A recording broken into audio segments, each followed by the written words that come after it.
Hey everybody, Dustin Dopirak here with columnist John Adams here for double coverage this week.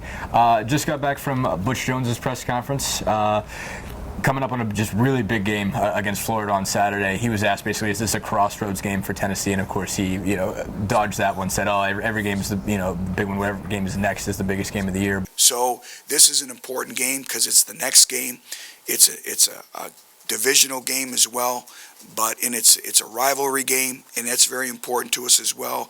But we have a lot of football left to be played, and you can't put any more premium on one game than another. But this one really might be the biggest game of the year. I think it really is a crossroads game because it's a beatable team, and it's one they might have to win if they want to get a bowl game. I think it's a big game on two levels, Dustin. One, you have the losing streak to an arch rival. It's 9 and counting right now. Then you look at just the situation for Tennessee the rest of this season. This is a game it really needs to win. As you said, it's a winnable game for Tennessee. And you look at a lot of other games and you don't say that. You don't say that about Alabama, certainly. Right. Probably don't say it about Ole Miss. But this is a winnable game, and for a team that wants to win at least 6 games and make a bowl, I think this game is crucial.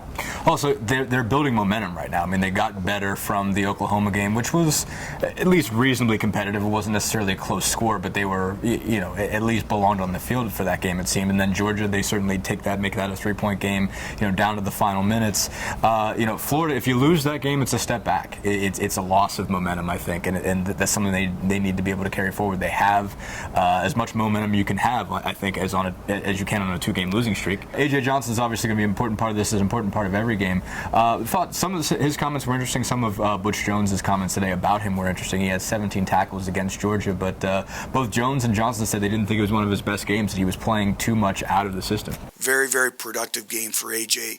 A.J.'s typical productiveness, but there was times where I think his competitiveness of wanting to do too much in playing outside the defense got us into trouble at times. Yeah, watching that game at Sanford Stadium Saturday and then looking at I knew Johnson had a lot of tackles. I looked at the stats after the game and I'm saying 17 tackles. Yeah. I said, this is an All-American-like performance. Yet when I talked to Johnson this morning, he says probably his worst game of the year because, as Butch Jones says, he didn't play within the system. That's a really fine line to walk. Yeah. And I mean, his intentions were the best. He was trying to make a play, trying to turn the game Tennessee's way. When he did that, he busted some assignments that proved costly, Jones said. 17 tackles really don't mean nothing. It's about production, so I didn't get that many tackles, but I played outside the system, so it was probably one of my worst games. And I'm going to correct that, had that right before this week for Florida. Jones has been talking a lot all this year about the defensive starters being asked to do too much. Said some of these guys are playing 80, 90 snaps a game, and it does look like there's a possibility they're going to end up with more. Dylan Bates had a torn labrum, one of the top backups of guys they've relied upon to give Johnson and also Jalen Reeves-Maybin some breaks. He's going to have surgery. He's going to be out. On offense, they're going to be down a little bit in depth, or they have been down a little bit in terms of depth. Not sure who's going to come back this week. Vaughn Pearson, Josh Smith still coming back from high ankle sprains. And he said Vaughn Pearson's a little bit further ahead. Just how important are these injuries, especially just from a depth perspective, when you seem to need a bunch of guys to get something done here? Well, looking at the defense first of all, Tennessee doesn't have great proven experienced depth at linebacker.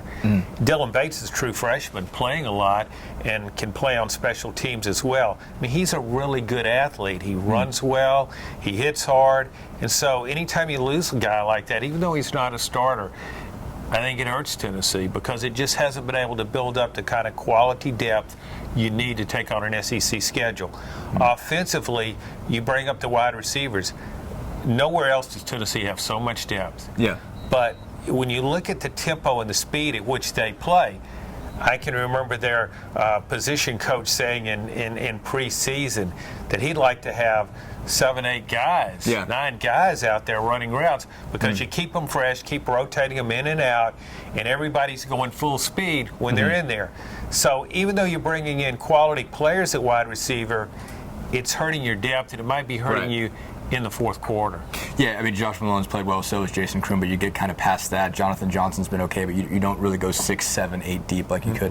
One guy who is going to play this week, Justin Worley's apparently going to be 100%. His elbow is apparently fine. So that's all for us. Thanks, everybody.